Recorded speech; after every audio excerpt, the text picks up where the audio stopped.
Welcome to the world of material science. My name is Professor Bonnet.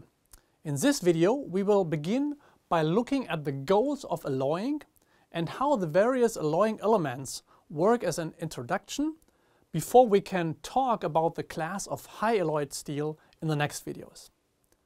The goals of alloying are generally to improve a material through a change in mechanical properties such as strength, hardness, toughness, or formability, hardenability, machinability, physical properties such as conductivity, magnetizability or thermal expansion, and chemical properties such as corrosion behavior. The effect of the alloying elements can be based on quite different mechanisms. On the one hand, solid solution formation can occur. In the meantime, we have spoken several times about the two possibilities of solid solution formation via interstitial atoms and substitutional atoms. In addition, the formation of carbides, nitrides, sulfides or oxides also has a strong influence on the material properties. However, the alloying elements can also intercalate as a second phase or simply significantly influence the transformation behavior. We recall that in interstitial solid solution formation, the atoms of the alloying elements are intercalated in lattice vacancies. The main representatives of such alloying elements are carbon and nitrogen. The solubility of these elements depends on the ratio of the gap size in the iron lattice to the size of the atom. Therefore, the solubility for these elements is greater in face-centered cubic austenite. In substitutional solid solutions, atoms occupy lattice sides of iron. This is actually what all alloying metals do. Thus, since the size of the alloying atoms never exactly matches the available gaps or sides, the formation of solid solution always results in the build-up of internal stresses. Metals with a higher affinity for carbon than iron can replace iron in cementite and form mixed carbides. Some carbide formers also form their own carbides. The carbide formers are titanium, zirconium, hafnium, vanadium, niobium, tantalum, chromium, molybdenum and tungsten. These carbides are among the intermetallic phases that are harder than cementite, so they generally increase hardness and strength in steel.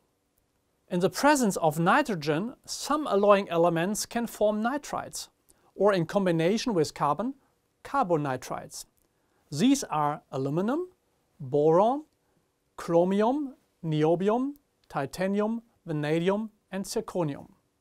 Nitrides are present as finely dispersed precipitates in the crystal and mainly cause an increase in yield strength. In the videos on heat treatment of steel, we dealt intensively with the transformation behavior during the transition at the PSK line. The phase boundaries of the iron-carbon diagram naturally apply in this form only to unalloyed steels. Each alloying element influences the exact position of the phase boundaries to a greater or lesser extent.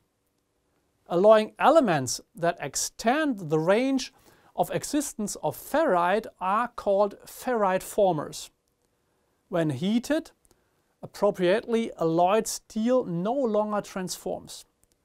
Ferrite formers that create a completely closed austenite area include chromium, aluminum, titanium, silicon, vanadium, molybdenum and phosphorus. Tantalum, cerium and zirconium constrict the austenite region so that it is closed by a heterogeneous field. On the other hand, there are also austenite formers that expand the austenite area. The main representatives of a group of austenite formers that bring about an unrestricted gamma solid solution area are nickel, cobalt and manganese. In addition, there are also austenite formers that limit the austenite region by a heterogeneous phase region. This group primarily includes carbon and nitrogen. However, we will not be going into greater detail with respect to the influence of individual alloying elements on steel properties. Please see the relevant literature for further information. Thank you very much for watching. After this brief introduction to the topic, I look forward to seeing you again in the next instructional video, which will be then deal with the class of high alloy steel.